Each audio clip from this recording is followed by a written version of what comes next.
Not all dementia is the same. One causes memory loss first, one causes hallucinations, one causes personality changes, and one is linked to strokes. Let's compare the major causes of irreversible dementia. So before we talk about the causes of dementia, first we have to understand what is dementia. So its definition is a chronic and progressive decline in cognition. So let's break down the important words. Chronic means that this happens over months to years. So this is a gradual process, unlike delirium, which is an acute confusion which happens over hours to days. Clinically, this is probably the most important distinction, not to mix these two up. So remember that if you're diagnosing dementia, the cognitive issues has to be something that's been going on over months and years. This is not something that just started a day or two ago. That would be delirium. Now, the second important word here is progressive. That means that the disease progresses or continues to get worse over time. And then the final important word is cognitive. So the cognitive functions of the brain are the higher order ones. So things like memory, attention, orientation, language, and executive function. And what defines dementia is the loss of these functions of the brain. So broadly, we divide up causes of dementia into irreversible, which are more common, versus reversible, which are less common. Even though these are less common, it's very important that you always want to think about these and rule these out first, because these are things that you can potentially reverse by treating them. But most cases of dementia are due to these irreversible causes. So for the rest of this video, we're going to focus on these main causes of dementia, which are Alzheimer's disease, frontotemporal dementia, Lewy body dementia, Parkinson's disease, Huntington disease, and vascular dementia. So the first thing that we're going to do is we have our 6 diseases right here that we just talked about. We're going to split them into 2 sides. On this side, we have the neurodegenerative causes. So everything except for vascular dementia falls over here. And what we mean by neurodegenerative is the brain is degenerating. And for all of these, the underlying problem is the misfolding of a protein. Now, there's different proteins for each of them, but the underlying problem is that in all of these, there's a protein that's misfolded. And a consequence of misfolded proteins is that they aggregate or clump up. This leads to death of neurons, and when you have a bunch of neurons that die, this leads to brain atrophy, which of course then causes the neurological symptoms that are associated with these. Now over here on this side, in vascular dementia, the underlying problem is not neurodegenerative, it's ischemic, and you can tell that by the name. Vascular means there's a problem with blood flow. So the underlying issue here is usually multiple strokes, because each time a stroke happens, a bunch of neurons die, and as these accumulate over time, this is what causes brain atrophy and the neurocognitive symptoms that causes vascular dementia. And then within this neurodegenerative category, we have these 3 diseases, Alzheimer's, frontotemporal dementia, and Lewy bodies, that are categorized as primary cognitive disorders. That means that the primary issue in these patients is cognitive. So dementia is their main problem. They can and often will have other neurological symptoms as well, but their main issue is the dementia. The other 2, which are Parkinson's and Huntington's, these are actually primary movement disorders. So the main issue in Parkinson's disease and Huntington disease is within the basal ganglia, which causes problems with voluntary movement of our muscles. Now, as part of the disease process, these can also cause dementia, but the main abnormal feature of both of these is movement issues. So in neurology, these are usually taught as primary movement disorders. So right off the bat now, we've made it a little bit easier because now we have 3 diseases that are neurodegenerative and are classic dementias. We have 2 diseases that are neurodegenerative but are primary movement disorders that can cause dementias. And then we have 1 disease, which is vascular dementia, which is caused by ischemia, not neurodegeneration. And now for the rest of the video, we're going to go through and fill in the high yield features of each of these diseases. It's going to be very focused on how do you tell this disease apart from the other ones. So let's start with Alzheimer's disease because it's the number 1 most common cause of dementia. The 2 proteins that are misfolded here are beta amyloid, which causes plaques, and tau, which causes tangles. Typically in Alzheimer's disease, the first part of the brain that's affected is the hippocampus, and the main job of the hippocampus is forming new memory, and that's why the key classic symptom of Alzheimer's is memory loss or forgetfulness. Now, over time, when Alzheimer's disease gets worse, it's going to lead to a global atrophy of the entire brain, and so these symptoms are going to progress to other cognitive symptoms as well. But what's important is to realize that the hippocampus is the first and primary site that's affected, and that's why memory loss is the primary feature here. The major risk factor for Alzheimer's is age, but there are other genetic associated risk factors like trisomy 21 and certain mutations such as in APP, which stands for amyloid precursor protein, which is the precursor to beta amyloid. So for Alzheimer's disease, it's especially high yield to know these plaques and tangles, which is what you would see on histopathology of the brain. So the full name of the plaques is the neuritic or senile plaques. Remember, they're made up of beta amyloid protein, and these plaques deposit extracellularly.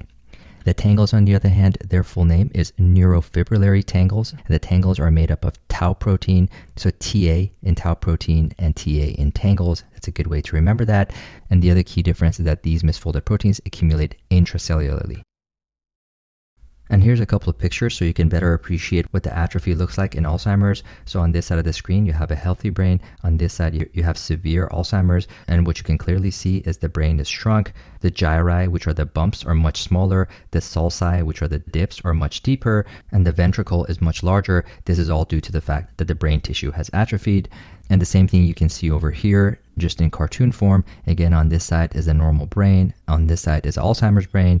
And the other thing that's highlighted here is that a major site of the atrophy in Alzheimer's is hippocampus, and this is what accounts for all the memory symptoms.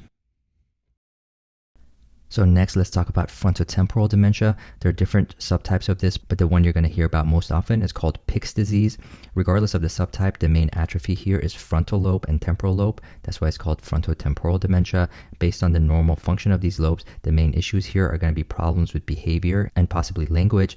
The behavior one is super high yield here, so issues with social interactions and abnormal behaviors. This is a high yield feature of frontotemporal dementia and Pick's disease. And the key misfolded protein for Pick's disease are called Pick bodies, which are tau proteins, very similar to the tau proteins that we saw in Alzheimer's, except a slightly different isoform. Now let's talk about Lewy body dementia. The misfolded proteins that you see on histopathology are termed Lewy bodies. They're made up of a protein called alpha-synuclein. And the key symptoms of Lewy body dementia that makes it different than the other two we talked about is that Lewy body dementia is associated with Parkinson's symptoms. And these Parkinson's symptoms are mainly going to be the bradykinesia, so the slow movement, the cogwheel rigidity, as well as the classic mask face. In addition to that, the other key feature of Lewy body dementia is hallucinations, and the combination of these two symptoms is how you can tell this apart from the rest of the causes of dementia. So now let's move over here now. We have our two diseases that are primary movement disorders but can also cause dementia. First one is Parkinson's disease, and there's a lot of similarities here between Parkinson's and Lewy body dementia. So they're both associated by these Lewy bodies, which are made up of alpha-synuclein. But the key difference is that rather than sort of a diffuse and symmetric atrophy of the brain, Parkinson's mainly is an issue in the substantia nigra portion of the midbrain. So the atrophy and the degeneration is in the substantia nigra, whose job is to stimulate the basal ganglia by releasing dopamine. So as a consequence of this degeneration, we're going to get less of that dopamine input, and therefore we're going to get a decrease in overall movement. So the main symptoms here are going to be hypokinetic, so bradykinesia, sort of a slow magnetic gait, a classic type of cogwheel rigidity of the muscles, as well as a masked face. In addition to these, one hallmark classic feature of Parkinson's disease is a resting tremor that's usually asymmetric. And then what can happen over time in Parkinson's disease, it can also affect different parts of the brain. And so cognitive symptoms can develop later in the course of the disease.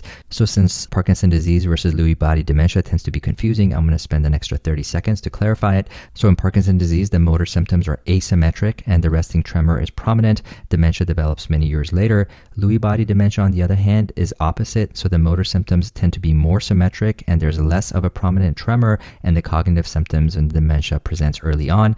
But if you want to remember one very quick and easy way to distinguish them, remember the 1-year rule. So if the cognitive symptoms happen first or within the first year of getting those Parkinsonian motor symptoms, then this is Lewy body dementia because the cognitive symptoms are happening early.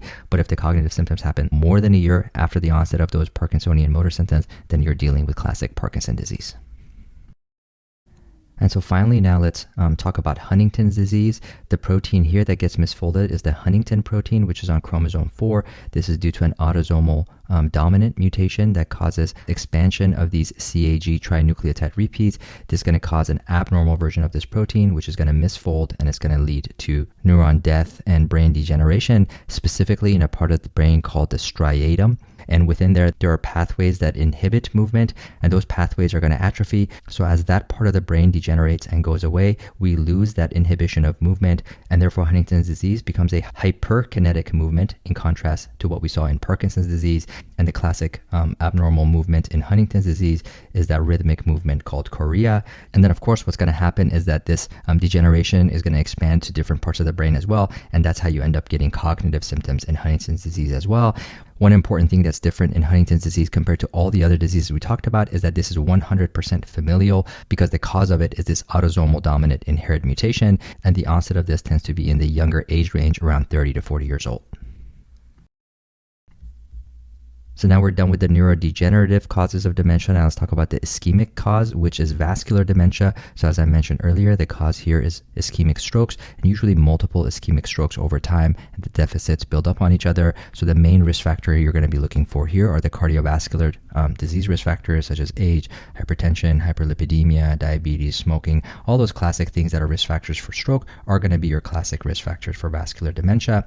One important concept, at least for exam questions, that you should know is that the time course of vascular dementia is different than the rest of the ones that we talked about. These ones are all going to be more like a steady time course that's smooth because the disease just kind of progresses on its own over time.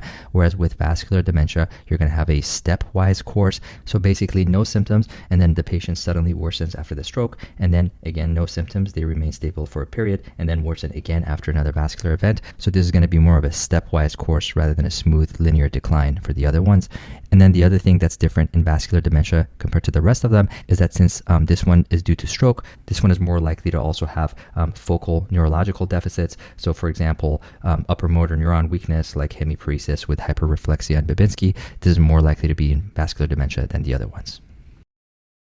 All right, so now that you learned about 99.999% of the causes of irreversible dementia, there's just one more cause that I want to tell you about. It's called CJD or Creutzfeldt-Jakob disease, and this is a pretty rare cause. In my 15 years of clinical practice, I've only seen this once, but it can be fair game for the boards, and it's pretty high yield. So I'm going to talk about it here just for completion's sake. This follows the rules of our neurodegenerative diseases. So it's caused by a misfolded protein, but the protein here is called prions. And what happens is that when these prions misfold, not only do they aggregate themselves, they also cause other proteins to misfold and aggregate as well. So this becomes a really, really aggressive neurodegenerative disorder, and so it's going to lead to death of the neurons.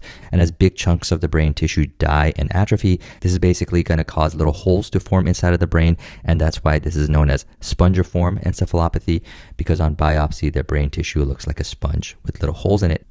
The most common type of CJD is familial, so there's an inherited mutation, but this can also be acquired either iatrogenically, so for example through surgical instruments or corneal transplants, or from eating the meat of animals that have this prion disorder, and the common name for this is mad cow disease. One very unique feature of CJD that helps you distinguish it from all these other causes is that its course is very, very rapid. So most of these neurodegenerative conditions go on for many, many years, but CJD is much, much faster. It progresses over weeks, and unfortunately, in most cases, it's actually fatal within the first year of its onset.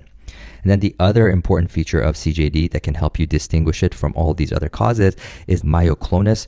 Myoclonus is when the patient has this sudden jerking and twitching involuntary muscle movements, and this is highly characteristic of CJD. If you see this in a vignette of a patient with dementia, you should pay attention for CJD as a cause. If you want to learn more about the differences between delirium and dementia, check out this video that I've linked here. And if you want to learn more details about Alzheimer's or some of the other diseases I covered in this video, check out my neurology playlist. And if this video helped you, please give it a like, drop a comment, and share it with others. And if you haven't already done so, please subscribe to my channel so you can stay up to date on new videos and posts. Thanks again for watching, and I'll see you next time.